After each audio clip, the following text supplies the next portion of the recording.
with an E.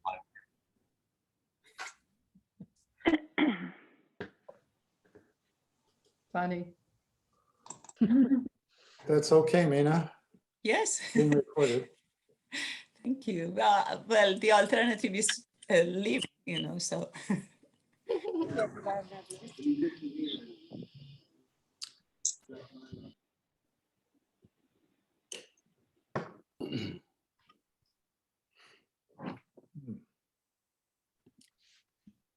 Don't see anyone from Canada yet.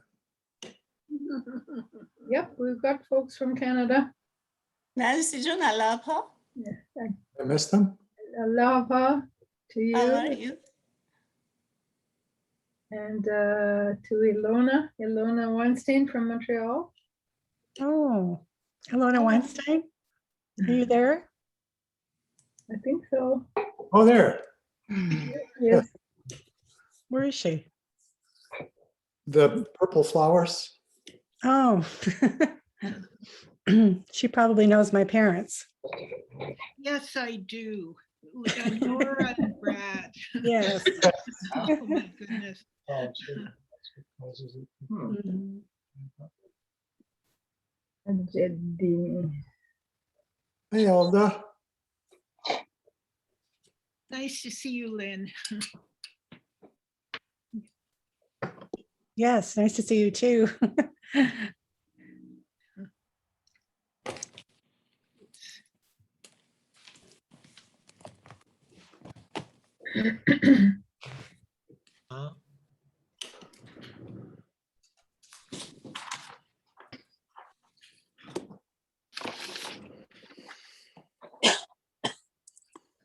Behru Sabet.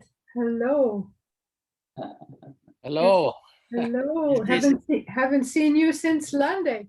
Yes. Hi, Nancy. How are you? I'm well, thank you. I'm well, thank you. And you? Fine. Thank you. Good. I see your writings every once in a while. I appreciate that. Thank you.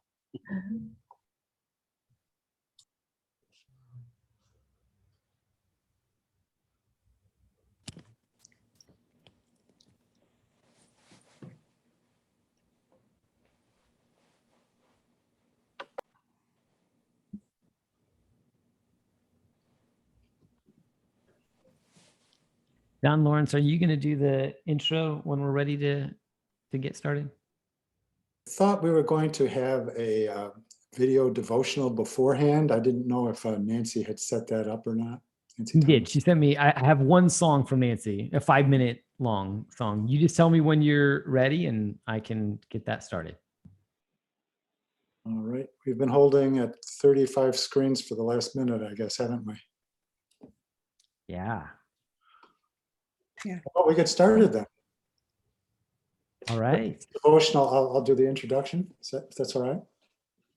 Sounds good. All right, friends. Well, welcome everyone. Thank you so much for being here. I'll go ahead and play our devotional song to begin, and then turn it over to John to do the intro. And we'll go ahead and mute the mics while the devotional song is playing.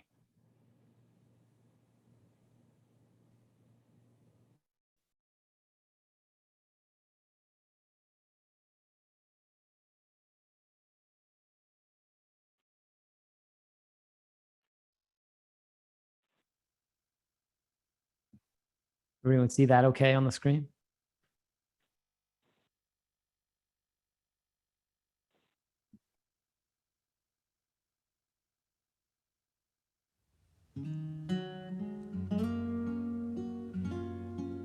Sound coming through okay?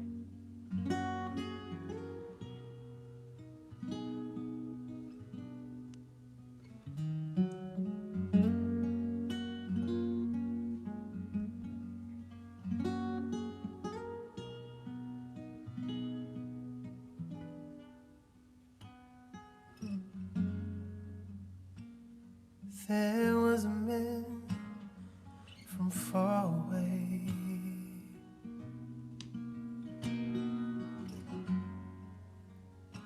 He was the son of the greatest name.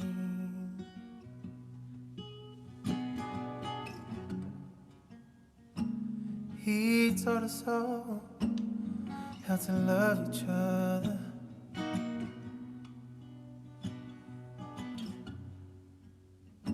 He showed us all the righteous way.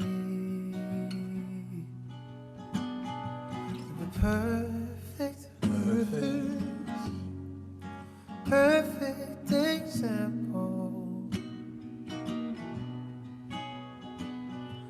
The greatest servant of all. Abdu'l-Baha, Abdu'l-Baha, Abdu'l-Baha, Abdu'l-Baha.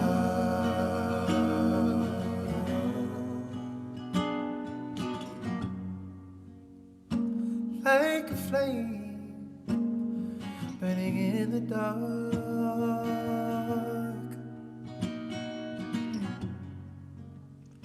he lit the way, he showed me the path.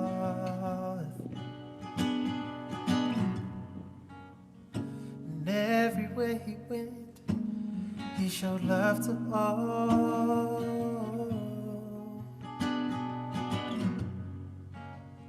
Attracted the hearts of men to heed his father's call. The perfect example.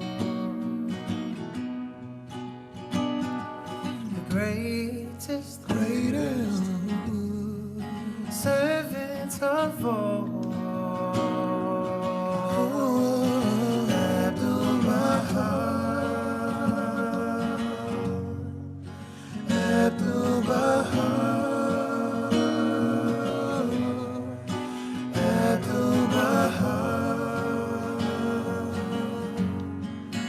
Abdu'l-Baha.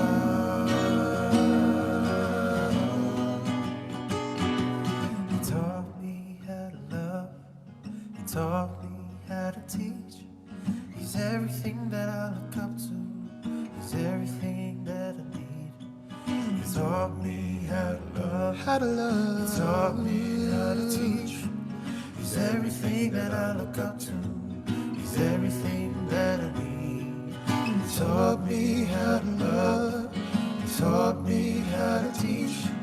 He's everything that I look up to, he's everything that I need. He taught me how to love, he taught me how to teach. He's everything that I look up to, he's everything that Abdu'l-Baha, Abdu'l-Baha,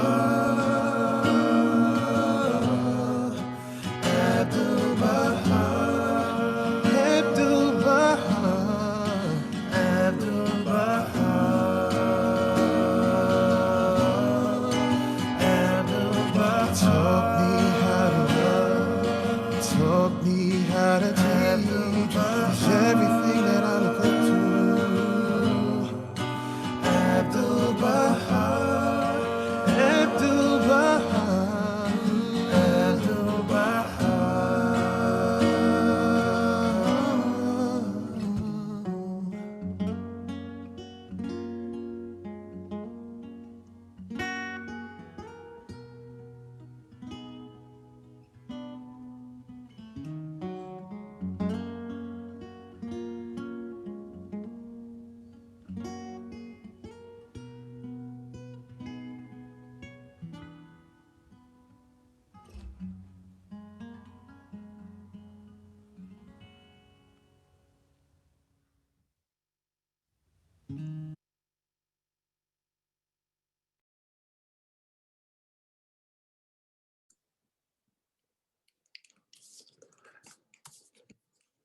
Well, good evening, everyone.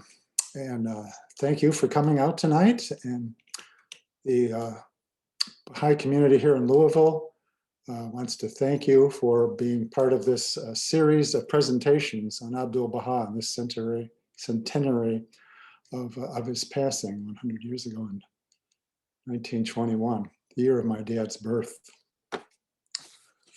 Our presenter tonight is Dr. Mina Yazdani, an associate professor of history at the Eastern Kentucky University. And both my wife is a graduate of there, as well as well, actually both of my daughters too. So we have lots of familiarity with EKU. Anyway, Dr. Yazdani's route to history is kind of interesting. It's not a direct path. Mina Yazdani is from Iran. She was attending medical school at the University of Shiraz in 1979 when the Cultural Revolution over there took place. And in 1981, she was dismissed from the school, not for bad grades, not because she was she was a Baha'i.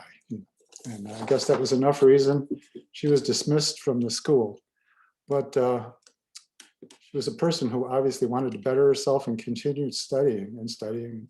Well, let me just mention a couple of the things that she did. Initially, I guess she was studying correspondence through Indiana University, earned a BGS, and she simultaneously studied at the Institute for Advanced, I think she means Baha'i Studies. And she spent in 2001 to 2002, she was at Landag International University, where she earned a master's degree in psychology. So what do we got here? We got medicine, psychology, history. It's just interesting. In 2004, she moved to Canada, and she received a master's degree in religion at Wilfrid Laurier University in Waterloo, Ontario. And then subsequently, she got a PhD from the Department of Near and Middle Eastern Civilizations at the University of Toronto. Her PhD dissertation is entitled Religious Contentions in Modern Iran, 1881 to 1941. She's published entries in Encyclopedia Iranica, articles in journals such as the Journal of Baha'i Studies, Baha'i Studies Review, Iranian Studies, Iran Nema, it looks like, Iran Namag, Yeah. Namag, the Journal of Religious History, the Journal of Educational Controversy, and ASO. So I believe the topic. ASU. ASU? Yes. Took a shot. I believe the topic tonight is an overview of Abdu'l-Baha's writings. And to present then is Mina. Thank you. Go ahead. Thank you very much, John. Aloha, everybody. Thank you for being here. And my very sincere thanks to the friends in Louisville, the local spiritual assembly of Louisville, and the organizing committee who gave me this opportunity. I deeply and sincerely appreciate it. I want to tell you something. Before getting ready, before actually dressing for the session, I went to the other room where I have a picture of Abdu'l-Bahá to say prayers, to ask for confirmation. And as I was praying, I saw that I am praying for his assistance to create tonight an atmosphere of love and unity, of which he was the pivot. He was the pivot of the unity of mankind. That is what I asked him, that he assists us tonight here together to reflect the unity of which he is the pivot for the whole mankind. Then I came here and I looked at the names and the faces, and I saw that almost everybody who is here is either my friend or my relative. So unity shouldn't be that difficult in such a gathering. Second thing I wanted to tell you is that I feel that I have to be very grateful to Baha'u'llah for this gathering, because what else could I have spent my time on that could be more precious than focusing on the writings of the mystery of God. Abdu'l-Baha, from the point of view of the manifestation of God, is the mystery of God. So focusing on his writings is the most precious thing that I could be doing in this time period that you have given me. So I'm deeply grateful, not only to the friends who organized this, but mostly to God and to Baha'u'llah for providing this whole opportunity. When I was told to prepare myself for this talk, I thought about different pieces of his writing or different books of his. Then I thought, what better than giving an overview of his writings? I know that most of you dear ones that are here already know whatever I'm going to share, but repetition really doesn't hurt when repetition is about something this precious. Before I start the presentation, I want to tell you something. When you give a talk in a face-to-face talk, it's very easy to get feedback from the audience as you speak. Very easily, you can see who is getting bored, who is already taking refuge to their cell phone, and who is basically sending you the signal that, please, Mina, I cut it short. But in a Zoom meeting, that's not possible. So that means you're stuck. I mean, you can, the good thing is that you can turn the video off and go clean the room, and or even watch TV or whatever. But I'll try to not actually make you very tired. So let me share the screen with you. I've prepared a PowerPoint presentation. Okay. So when we talk about the writings of Abdu'l-Baha, we are talking about the writings of somebody who wrote for more than 60 years in almost every topic pertaining to human soul and human mind and human life, in a sense. So 60 years of the writings of, or over 60 years of the writings of Abdu'l-Baha is basically not easy to write about, to even think about, or to, in a sense, easily, it's not easy to organize it. So what am I going to do today is to just give you a glimpse of what we have here. For more than 60 years, what he has written based on a recent statistic that actually in response to my own question from the research department of the Universal House of Justice was issued, they told me that he wrote something around 38,000 unique works. By unique works, they mean unrepeated written materials. So, and they can be from a brief acknowledgement of having received something to weighty tablets on spiritual and social matters. And in terms of their length, they can be just cables, very short, or books, as I'm sure all of you know.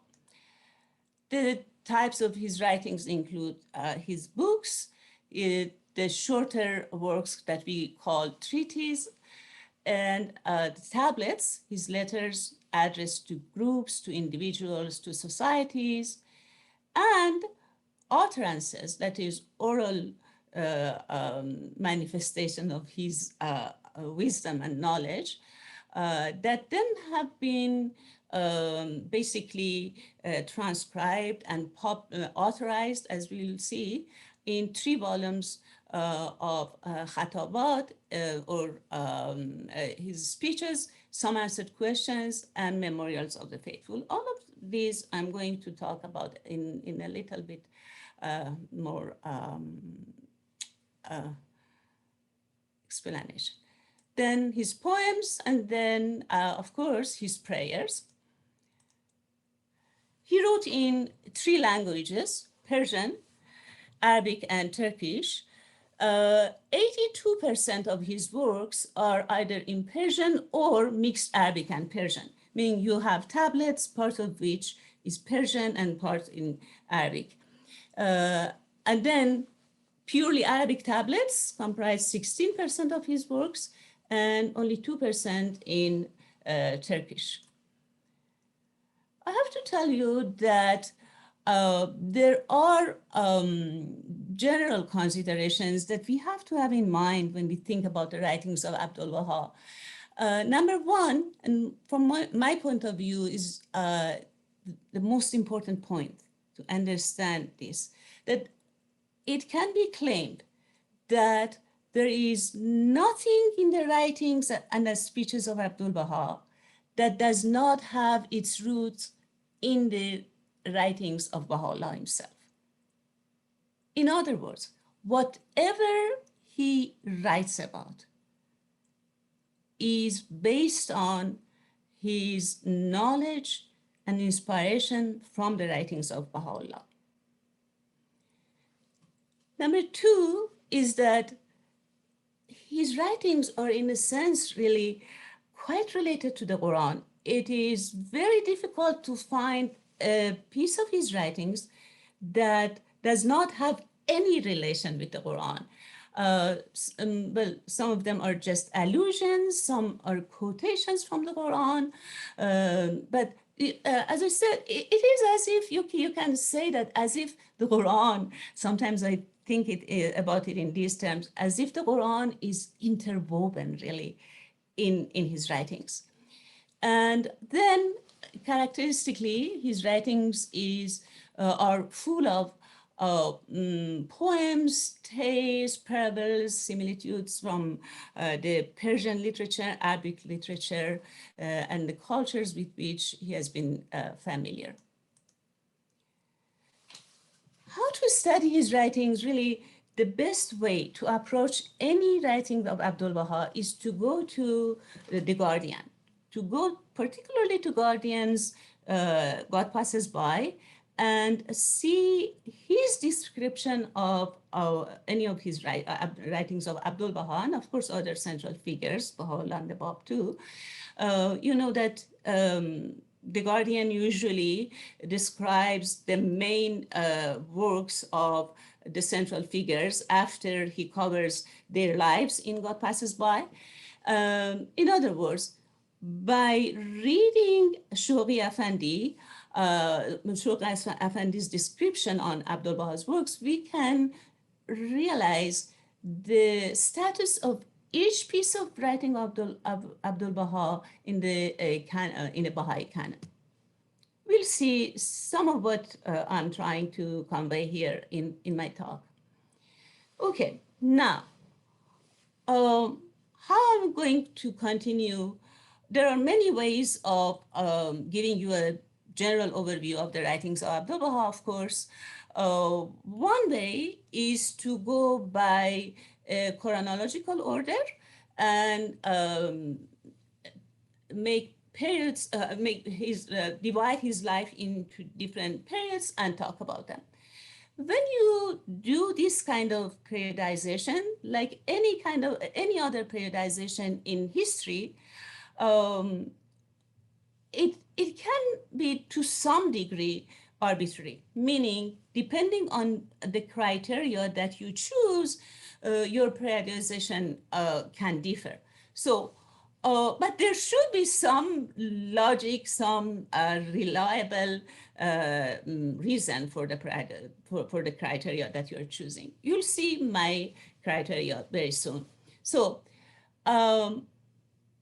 thinking about Abdu'l-Bahá's life, of course, the main turning point is when he becomes the center of the covenant, when Baha'u'llah passes away and Abdu'l-Bahá becomes the center of the covenant. So the first part of his writings that can definitely be regarded as those writings that he wrote during the ministry of Baha'u'llah, when Baha'u'llah was still living in this world, and up to the time of his ascension. During the ministry of Baha'u'llah, as we'll see, Abdu'l-Bahá usually wrote at the instruction of Baha'u'llah himself. I'm going to go into a little bit more detail about it.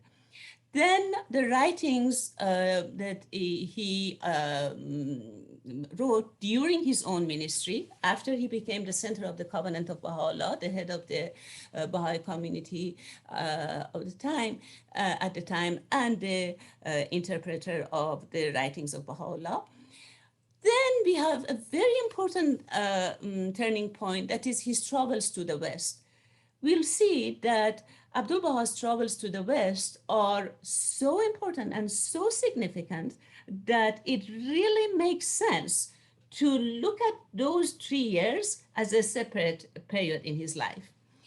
And then the period after his return to the Holy Land until the end of his life in 1921. So I'll start with the first part, that is with in the period that he was basically acting de facto as the de facto deputy of Baha'u'llah in social interactions, meaning when Baha'u'llah was still in his world, Abdu'l-Bahá practically was Baha'u'llah's main agent in relation to almost everybody out in the outside world. And during this time, as I said, Baha'u'llah instructed Abdu'l-Bahá to write particular works.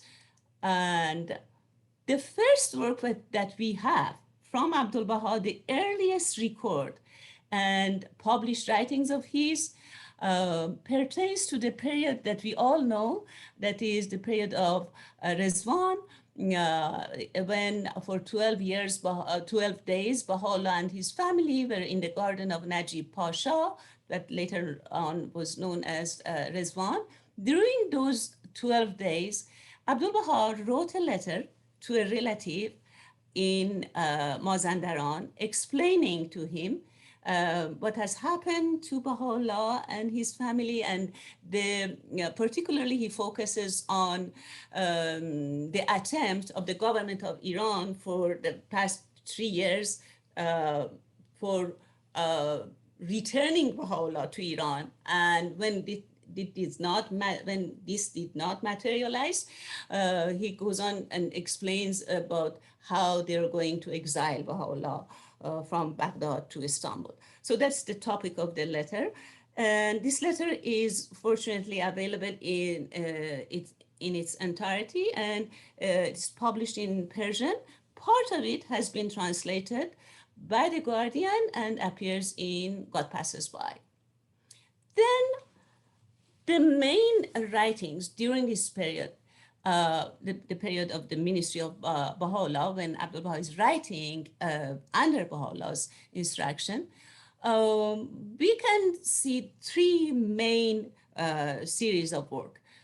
Number 1 is several commentaries. The commentaries that Abdu'l-Bahá wrote on the Quranic chapters or Quranic verses, or the commentaries that he wrote on the ahadith being the plural of hadith. What is hadith? And hadith is usually translated in English as tradition.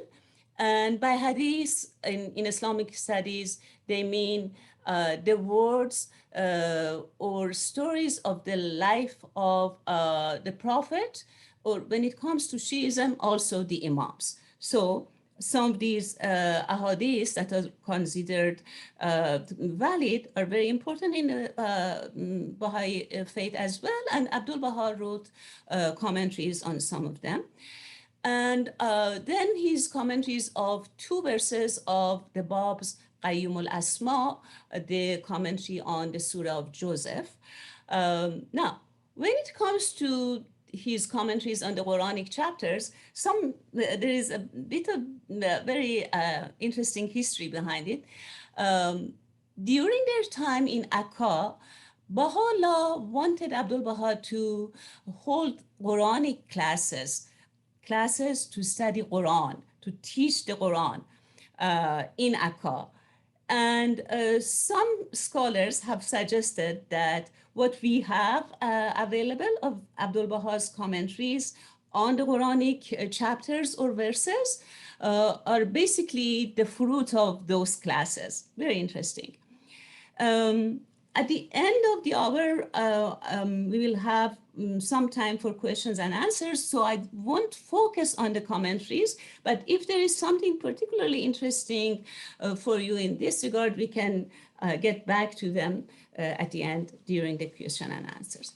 Then, of course, is his very important book, The Secret of Divine Civilization, that has been the topic of several very important researches, and we will talk about them.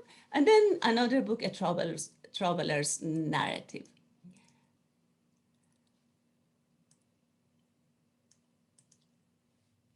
The Secret of Divine Civilization, going back to what Shoghi Effendi says about it, really opens our eyes about how significant this work is. Shoghi Effendi describes The Secret of Divine Civilization as Abdu'l-Baha's outstanding contribution to the future reorganization of the world. Good news is that The Secret of Divine Civilization, as you see from the title, is translated into English. But Abdu'l-Baha wrote The Secret of Divine Civilization anonymously, so you don't see his name on the book. And actually, he explains why he is doing this. He says that he wants to prove that he is really after no fame or reward for what he is doing, and it's only a mere sense of service that has made him to write the book. And another reason, of course, can be imagined that had Abdu'l-Baha written his name on the book, had he clarified that it was written by him, no one in Iran would have read it because of their prejudice. And after all, The Secret of Divine Civilization was written based on Baha'u'llah's instruction to Abdu'l-Baha to write something about the construction and distraction of the world, so that the prejudice of the bigots is decreased, so that they get prepared for hearkening to the voice of Baha'u'llah. So that was the reason why it was written. I know that one of the upcoming talks is going to be about The Secret of Divine Civilization. You will have the whole session about it. So I think it makes sense for me now to move on and talk about his other writings, for which we have less time here and in this whole series of talks. So I think just Shoghi Effendi's description gave you enough incentive to look forward to the talk on that particular book. This second book written during this time is A Traveler's Narrative. It's about actually the history of the period of the Bab, and also, even though the original title says that it's about the episode of the prophet called the Bab, in reality, what he does, what Abdu'l-Baha does, he continues and covers some of the most important aspects of the history of the Baha'i faith and the Baha'u'llah too. And he says that a traveler's narrative is basically the correct and brief history of the new religion that will last. So you can imagine by just this description that a traveler's narrative will be the history of the period of the Bab and early dispensation of Baha'u'llah. When Edward Brown, the Iranologist, very famous Iranologist, went to Akka to visit Baha'u'llah and Abdu'l-Baha, a copy of the book was given to him. He translated it and published it. And the translation that we have now is actually the same. The second period is the period of ministry of Abdu'l-Baha and the first part of his ministry before him going to the West. So now, in this period, one can find a major theme really in his writings, and that can be regarded as protecting the faith and its unity. There is a central theme in his writings during this period, the covenant and the protection of the faith. So we know that Baha'u'llah appointed him as the center of the covenant, as the interpreter of his writings. And we can see that actually, even though our classification here is chronological based on the time period of his time, there is a kind of correlation between each period, the way that we have organized it here, and his roles as the center of the covenant and as the interpreter of his writings, and also other descriptions that Baha'u'llah gives about him. And I'll get back to this point. In the first period, after the ascension of Baha'u'llah, the focus is on the covenant. Obviously, one reason is that the covenant is so much in danger with what the covenant breakers did. Abdu'l-Baha had to focus on protecting the faith from division, and his main tool for doing this was his writings. Before focusing on what he did directly about the covenant, I want to tell you about what he did about protecting the Baha'i community of Iran at the time. So Baha'u'llah passes away in 1892. Around at the same time, there is a political turmoil in Iran. What has been regarded in Iranian history as the first political protest in the modern Western type of movements against the government happened in 1891 and continued until 1892 because of a concession that Iranian government had given to a British company. I don't want to go into details about that. Long story short, because of that political crisis in Iran, and because of the involvement of the Azalis, that is the followers of Baha'u'llah's brother Yahya, who was an enemy of Baha'u'llah. These Azalis, the followers of Yahya, were politically involved, and they were very actually active in this whole protest. Now, for the outside viewer, they were Babis, and Baha'is also were considered Babis, right?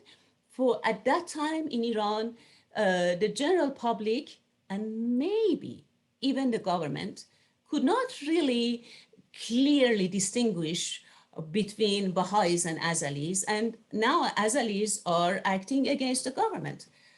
And Baha'u'llah's ascension has happened, and Abdu'l-Baha is in the first year of his role as the head of the community and the center of the covenant. So this treatise on politics, he writes it in relation to what's going on in Iran to, number one, tell Baha'is, look, we are going to obey the government. We are not going to enter partisan politics. That is what you're going to do. And on the other hand, to tell the government that Baha'is, based on the teachings of Baha'u'llah, do not get involved in partisan politics and obey the legal government of the time in whichever country that they are living. So it's like making a statement. It's like, sometimes I think about the treatise on politics as a manifesto that he published and sent around. He actually told Baha'is to transcribe the treatise and give it to everybody who has a role in the government or every prominent person, and to distribute it as much as possible. In other words, he wanted to make sure that Baha'i stance vis-a-vis government is quite well known. So you see how he was protecting the Baha'i community of Iran at this time. Okay, next, chronologically speaking, comes his Some Answered Questions. Most of you, if not all, know that Some Answered Questions basically is the responses he gave to the very smart questions, extremely smart questions posed to him by this young Baha'i, and young, really, she was around 25, Laura Clifford Barney, who was at the Holy Land during that time, sometime between 1904 to 1906. She was so smart to use Abdu'l-Baha's lunch time. So during their lunch together, she would ask questions on topics as important as like the manifestation of God, their station, Baha'i belief about afterlife, Baha'i belief about the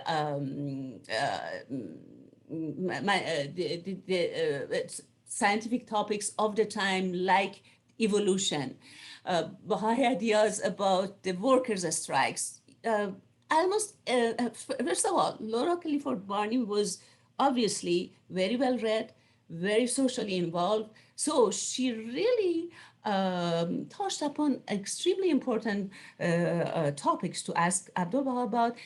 Laura knew Persian. Actually, even right before going to the Holy Land, she came to Iran and she spoke so fluently in Persian that the crown prince of the time who met with her was quite impressed. But despite that, she still at the beginning used a translator, but later on she went on and directly asked Abdu'l-Baha questions and could write things down in Persian. So, and then after she wrote them down, Abdu'l-Baha read the notes and authorized them. Now we have Some Answered Questions. Then, of course, the main piece of writing in terms of the protection of the faith and protection of the covenant, and the most significant writing of Abdu'l-Baha without doubt is the Will and Testament that he wrote. And Shoghi Effendi has described it as his greatest legacy to posterity, the brightest emanation of his mind, the charter of future world civilization, the charter of Baha'u'llah's new world order. That's why I'm saying that to know the importance and role of each of his writings, it's the best source for us is God Passes By and what Shoghi Effendi tells us about it. So we now know that Will and Testament is the most important piece of writings of Abdu'l-Baha. The Guardian even says that Will and Testament, in some of its features, where it basically is talking mostly about the administrative order, is considered as the supplementary to the Kitab Aqdas. We know that the Guardian called a number of the tablets of Baha'u'llah revealed after the Kitab Aqdas.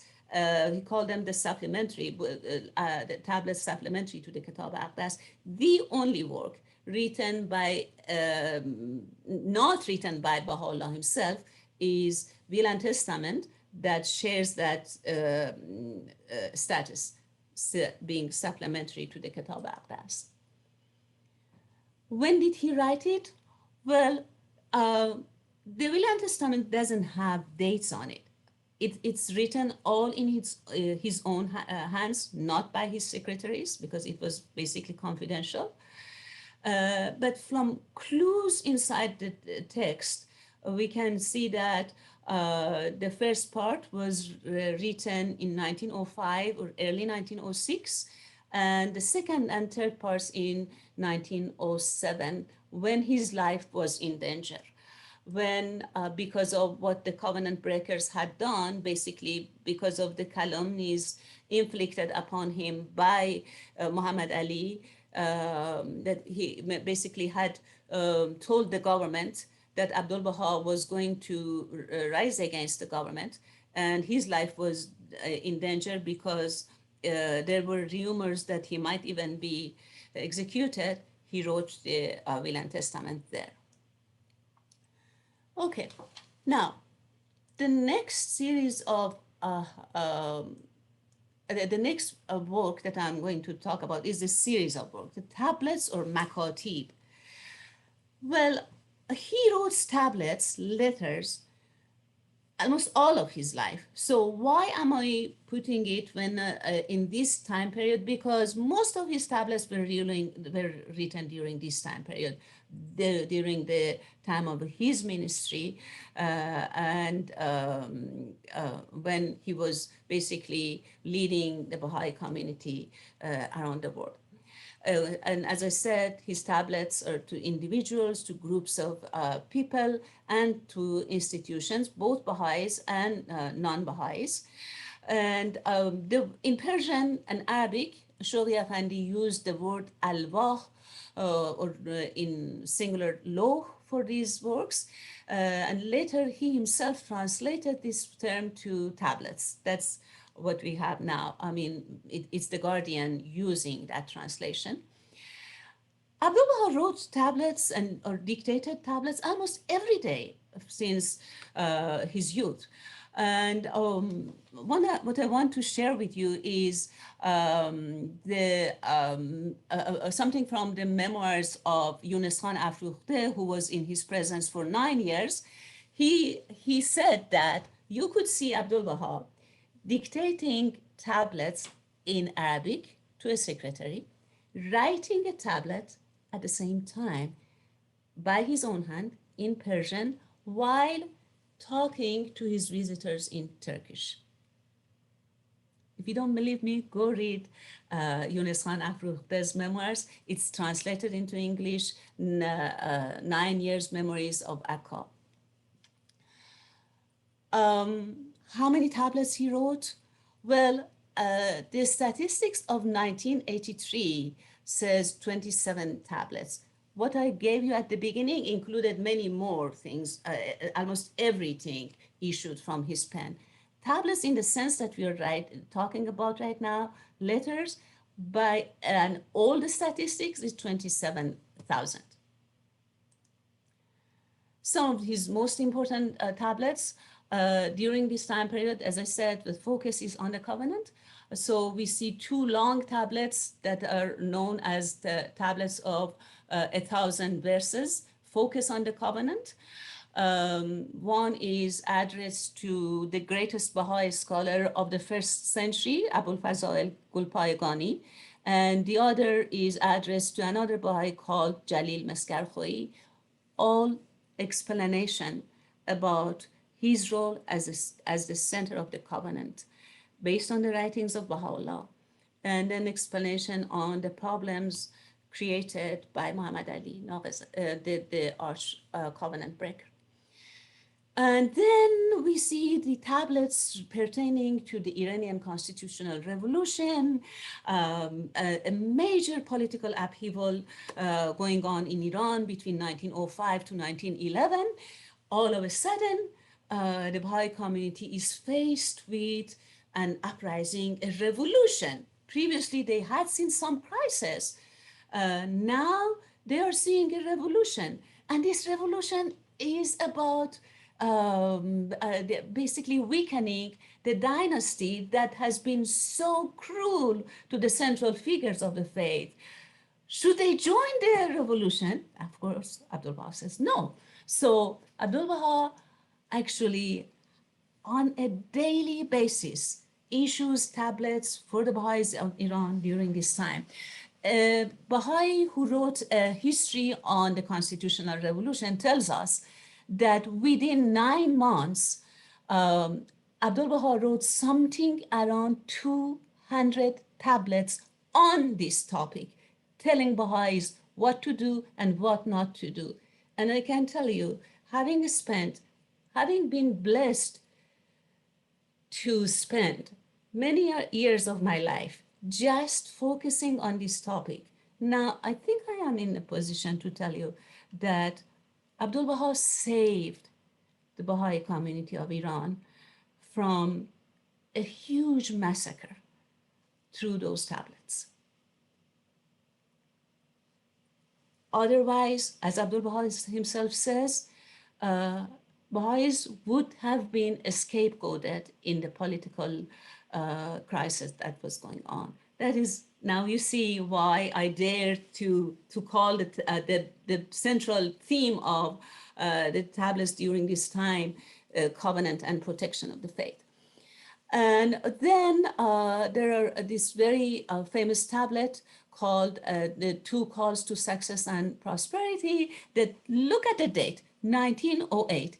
It is the time that he is getting rid of incarceration because of the political changes in the Ottoman Empire. Now he's no more a prisoner. Now he can actually breathe a little bit and focus on Baha'u'llah's universal message, on the necessity of the joining of material and spiritual civilizations. Now he can spend time on what he wants to spend time on it. And we see what he does next. Okay, 1910 to 1913, his travels in the West, that is the third period. Basically, here we see his role as the interpreter of the Baha'i, of Baha'u'llah's writings at work. He travels to Europe, the United States, back to Europe, and he expounds Baha'u'llah's principles in the West. About the significance of his travels, he says that the results of this trip is greater than any event in the history of the Baha'i faith up to that point. And he said that the value of his travels could not be befittingly known at the time, and only time will help us understand. And today, when I was preparing this talk, I was thinking, I, an Iranian woman here in America, I'm going to talk about Abdu'l-Baha's writings.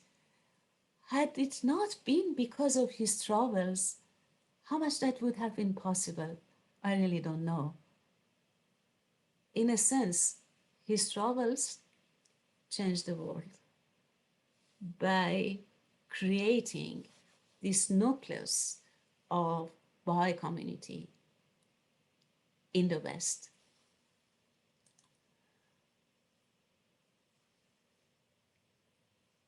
Again, going back to Shoghi Effendi to see how important the speeches that Abdu'l-Baha gave in the West were. So we know that he went to universities, to synagogues, to the churches, to the place of the meetings of various associations and gave talks. So what does Shoghi Effendi say about those talks? In a letter that is in Persian, but I can give you the glad tidings that the Guardian's writings in Persian also will be translated into English. He defined the warp and woof of the New World Order to consist of the laws of the Kitab Aqdas and the spiritual and administrative principles expressed in the tablets and talks of Abdu'l-Baha. Okay, so he basically is saying that the New World Order is based on the laws of the Kitab Aqdas and the principles that Abdu'l-Baha clarified in his tablets, written tablets, and in his talks. So if he is juxtaposing his talks to those tablets, then we see how important these speeches were. So we know that he gave the talks, they were simultaneously translated. How many talks he gave? I have seen only one source on the number of the talks he gave. It says something around 630 or so. So, and they were written. Some of them were authorized by him, meaning he actually read the text of the talk and authorized it, and now they are they have the position of the writings. What he did in those speeches can be considered the ultimate crystallization of his role as the authorized interpreter of the writings of Baha'u'llah. And basically, in older times, I remember both in Persian and Arabic and English, we usually used to talk about the 12 principles of the Baha'i faith. Well, there are more than 12. And actually there are speeches from Abdu'l-Baha that he mentions up to even to 20 something principles. But my point is here, all those 12 principles were based on the speeches of Abdu'l-Baha. That is what I mean here by his speeches basically crystallizing the teachings all based on the writings of Baha'u'llah. I remind you of one of the main points in the general considerations that I mentioned, that whatever he wrote or talked about was based on Baha'u'llah's writings. Okay. Now, the last and fourth period in his life, after he returned from the West till the end of his life, 1913 to 1921, expanding the horizons. He wrote on peace, on propagation of the faith, and on philosophy. So, 2 months after the beginning of the World War, Abdu'l-Baha was very saddened by the war, because when he was in the West, actually one of the team, first of all, he said in the West that I've come here to talk about the world peace. And he gave talks about the fact that Europe has become like a pile of explosives. And he was so worried about the possibility of the war. And he spoke so much about peace, but now the war has begun. And 2 months after the beginning of the war, he wrote a tablet that can be described as his urgent and universal summons to peace. It is translated, you can read it in promulgation, pages 154 to 156, and it is reported in actually the writings of great Iranian historians contemporary to Abdu'l-Baha, that he sent this tablet to the Times of London for publication, October 1st, 1914, really 2 months after the beginning of the war. We don't see it published in the Times of London, but we do see that the translation having published in the Christian Commonwealth. His aim of publishing the translation in English was finally fulfilled. And of course, then the Star of the West also published it. So what did he do then in the isolation caused by the war? He did three main things. He immortalized the memory of some faithful believers. I'm going to explain about that. Then he devised a plan for the propagation of Baha'u'llah's teachings. I'm going to explain about this. I know that all of you are quite familiar with these tablets. And as the war was drawing to a close, he issued two tablets on the requirements for the establishment of world peace. Now, let me explain about all these three. In the latter half of 1915, when actually there was no connection between the Holy Land and outside world because of the war. So it was Abdu'l-Baha and a number of the friends who were lucky enough to live around him. So at nights, they were in his presence and he would talk to them about the believers. He chose more than 70 believers, 70-something believers. Every night he talked about one of them. And who do you think he chose? Well, yes, of course he chose Tahereh.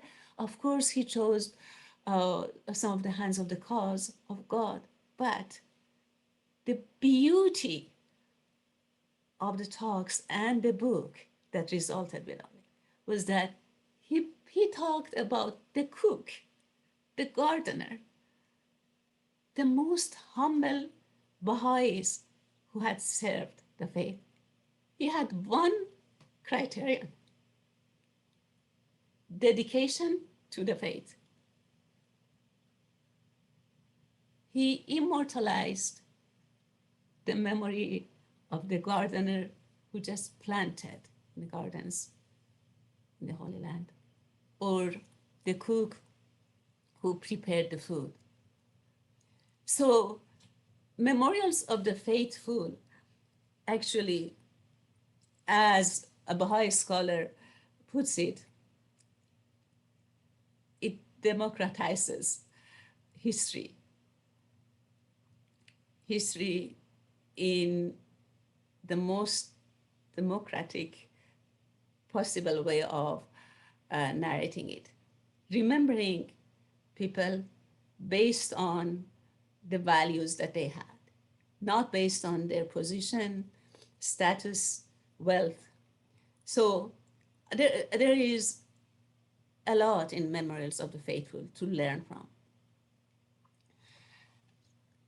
So now we have talked about three books that were delivered as talks, but then transcribed, and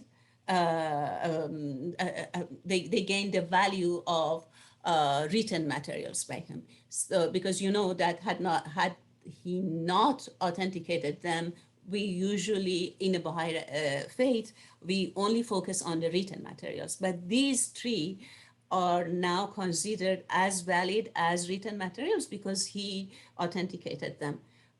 Just to review his talks in the West, some of them are authenticated, not all. And then we have some answered questions that had this same quality. And now the third one is Memorials of the Faithful. Then the Tablets of Divine Plan. From 26 March 1916 to 8 March 1917, he wrote 14 tablets to the Baha'is of the United States and Canada, exhorting them to spread Baha'u'llah's teachings both to all parts of their own countries and to the rest of the world. And that's why The Guardian calls the Tablets of the Divine Plan the charter for the teaching of the faith. So as you remember, the Will and Testament was the charter of the New World Order. And now the Tablet of Divine Plan are the charters or mandates for teaching the faith. And then near the end of the war, he focused on two tablets, or shortly after, he focused on two tablets to The Hague in response to the letters addressed to him by the Executive Committee of the Central Organization for Durable Peace in The Hague. And basically, these two tablets discuss the establishment of the world peace based on the teachings of Baha'u'llah. They encapsulate Baha'i ideas on the requirements of the world peace. And they have been published, and actually now they are available on the website of the Baha'i World Center. Now, the very last major work of Abdu'l-Baha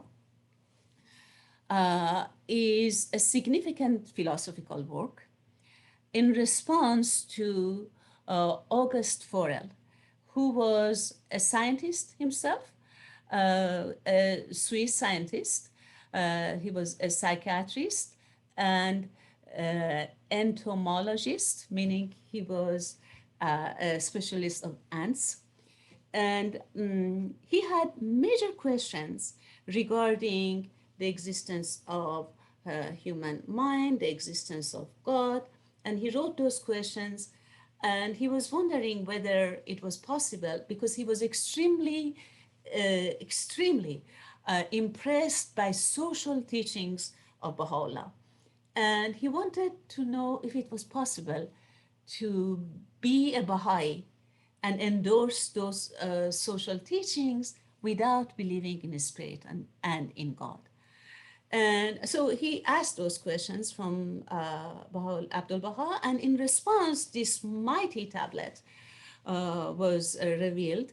And the beginning, actually, it's very interesting, because Forel was very old when he asked that question. He was close to 80, I think, well above 70 for sure. And then at the beginning, Abdu'l-Baha praises him for being so young to search after truth. So basically, he's giving us a criterion for youth. As long as we do search the truth, we are young. So this tablet contains some of the most important philosophical passages that Abdu'l-Baha had written on the two topics that I just talked about. Now, the last category of his writings that actually, like his tablets, really do not belong to any of these four periods that I mentioned, because he wrote the pieces in this last category almost all his life, and that's prayers. So the prayers of Abdu'l-Baha, again in three languages, Arabic, Persian, and some in Turkish, basically are the highest manifestation of the devotional life of human beings. And if you work on if you're interested on the structure of the tablets, I can tell you that at least one research has shown that his prayers do have a consistent structure, and they do share that structure. They usually have an introduction focusing on the praise of God, then the body of the prayer, where he asks Baha'u'llah what he wants for us, and then the ending that is again usually a praise of God. In the main part that is in the body, where he asks or supplicates to Baha'u'llah, he is basically not only asking on our behalf, but also teaching us what it is that is worth of asking Baha'u'llah. That's one way of looking at the prayers.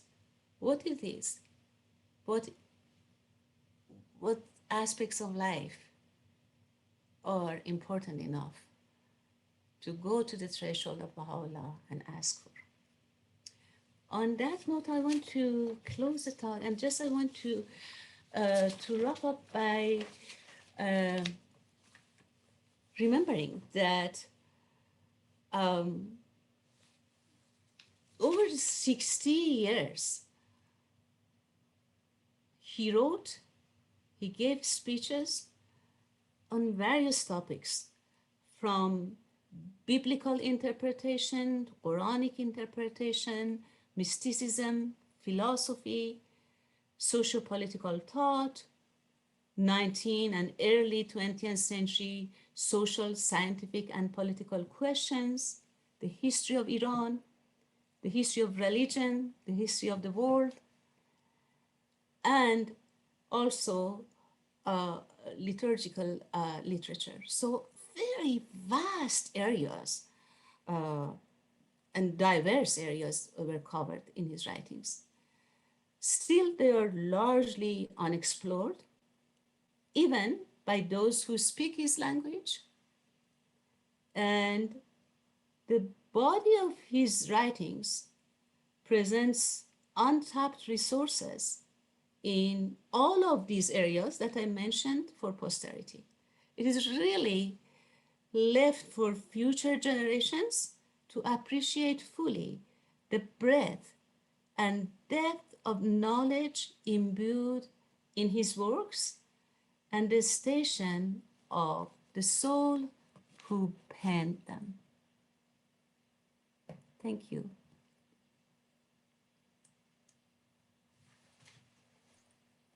So we have 16 minutes for comments. Well, I wanted to thank you for the presentation tonight on behalf of myself personally, as well as the local spiritual assembly here in Louisville. And I guess I hadn't really considered putting all of Abdu'l-Bahá's works into a kind of structure like this before, as a way of viewing everything in totality. It was kind of a fascinating look for me. I personally have a trivial question to ask about one of my favorite prayers for many years. You know, oh God, refresh and gladden my spirit. It's not in the new prayer books. And I was just wondering, is there something wrong with that prayer that had been attributed to Abdu'l-Baha, I thought. I don't know. No. Do you mind saying it? You refresh on my spirit? Is that? Yeah. Say it again, please. Somebody probably has got it memorized. Oh God, refresh and gladden my spirit. You don't. Purify my heart, illumine my powers. I lay all my affairs in thy hand. Thou art my guide. So, why would we even consider there being a problem with it? I had heard it's not published in the prayer books anymore because it was that Kerala was the one that wrote it down or something. Does anyone else back that up? Yeah, they haven't been able to find the source for it. They've been looking for it independently, and I think it may be related, that actually is related to that Old Testament prayer of make me a clean heart, or grant me a clean heart. I think it is from the Psalms. So yeah, because of that, that's why it's not in the prayer books any longer. Thank you. Okay. That's interesting. Do you concur, Mina? I can't claim that I know more than what was said. I actually have to look for it. I will, and I will definitely look for it.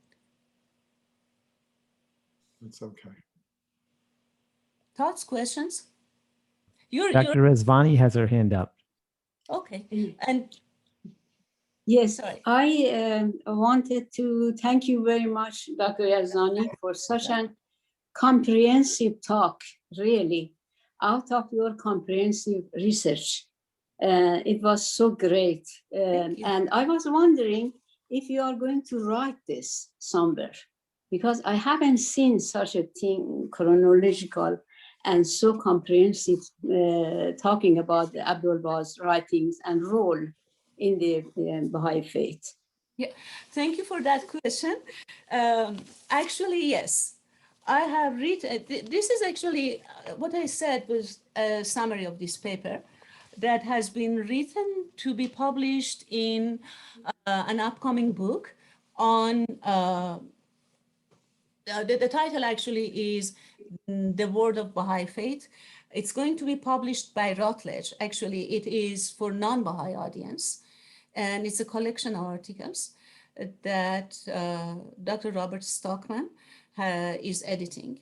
And I have had the privilege of writing the chapter on the writings of Abdu'l-Baha for that volume. So yeah, the good news is that it's going to be published soon, the whole. Thank you. Thank you very much. Also, I have a And comment. may I share something, actually?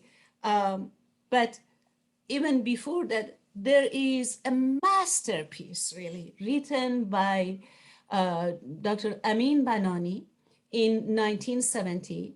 And as I was honestly, in total honesty, as I was writing this paper, I was telling Abdu'l-Baha and Amin Banani that I am really sorry I can never write anything that is comparable to Amin Banani's work on the topic, because he was one of the greatest scholars we have ever had, I believe. And I can share that work with you. He was specialist not only in history, but also in the literature. He was more a specialist of literature, Persian literature. And with that knowledge, his view of the Baha'i writings, particularly the writings of Abdu'l-Baha, was unique. And we are fortunate to have an article on him, an overview of the writings of Abdu'l-Baha. He does not cover his speeches, my article does, but other than that, make sure to find it and read it. And also, I wanted to say, I want to thank whatever happened, that you didn't go to medicine, that you became a historian, you know, and you are doing all these research in history. You are much more, I think, in my humble judgment, much more effective as your role now. You have been a medical doctor. So anyway. Thank you very much. At least You're one of welcome. my two brothers agrees with you. I don't know about the other, but yeah, thank you very much. You're very kind.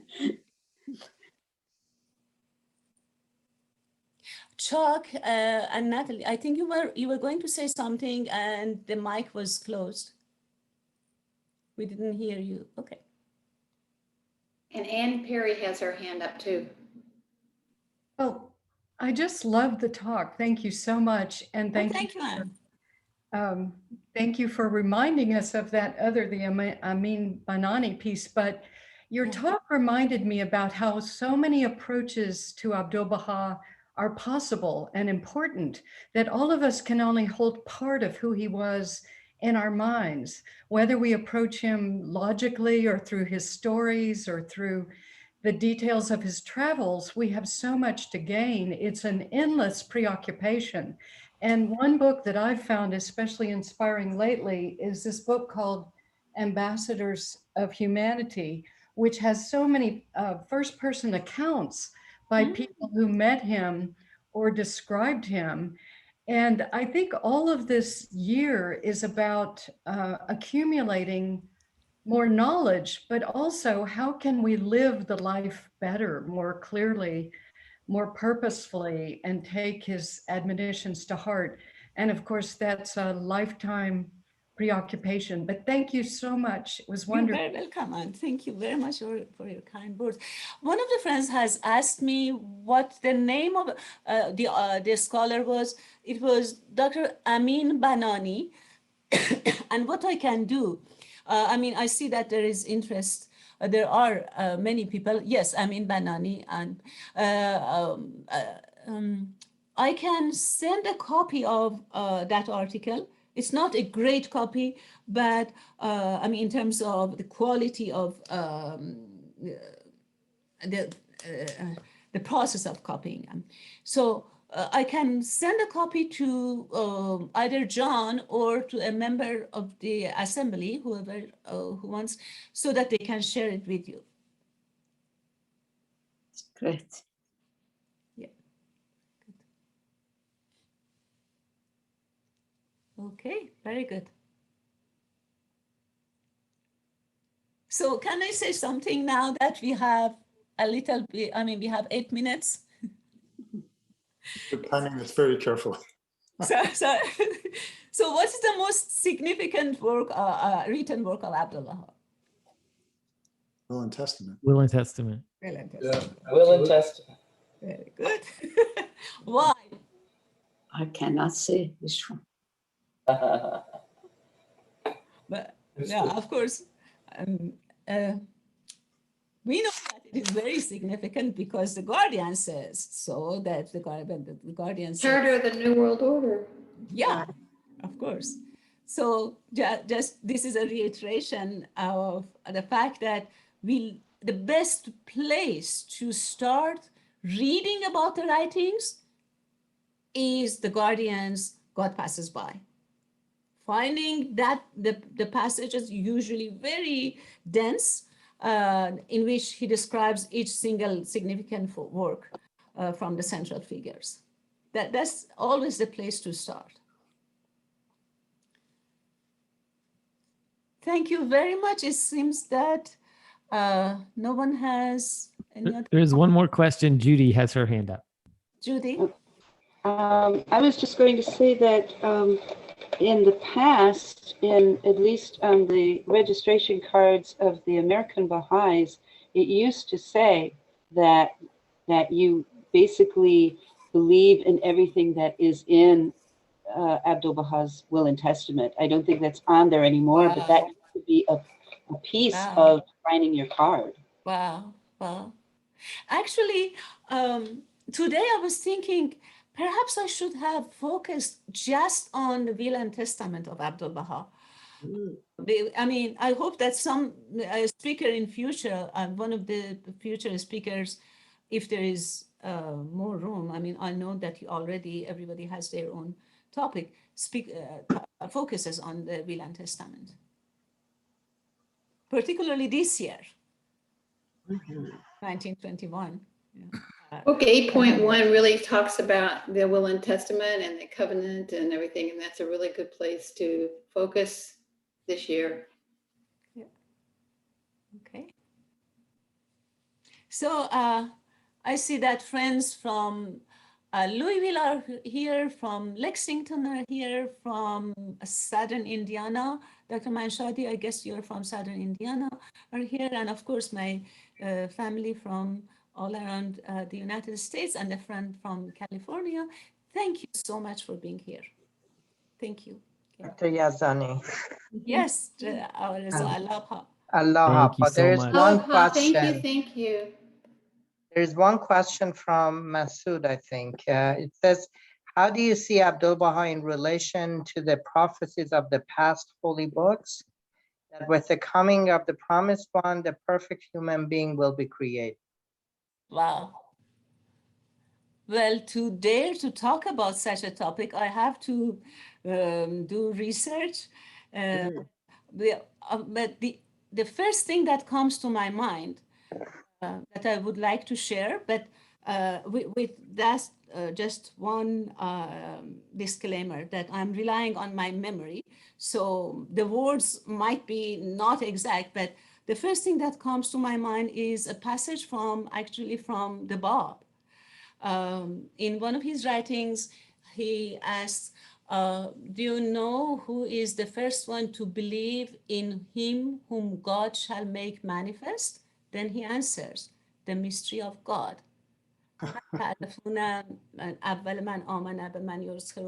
Then he responds, Sirrullah, which is what happened.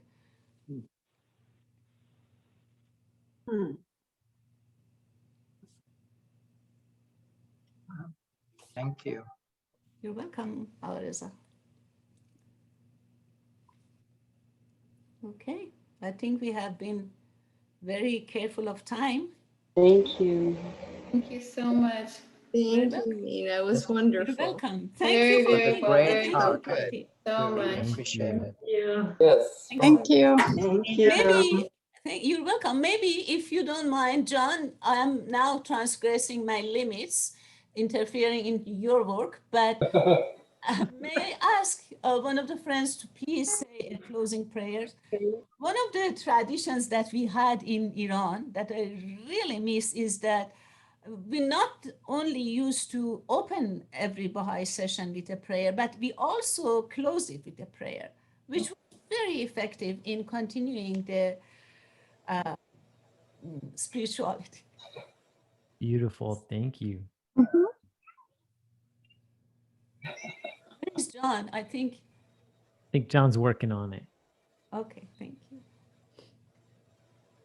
O my Lord and my hope, help thou loved ones to be steadfast in thy mighty covenant, to remain faithful to thy manifest cause, and to carry out the commandments thou set down for them in thy book of splendors, that they may become banners of guidance and lamps of the company above, well springs of thine infinite wisdom, and stars that lead aright as they shine down from the supernal sky.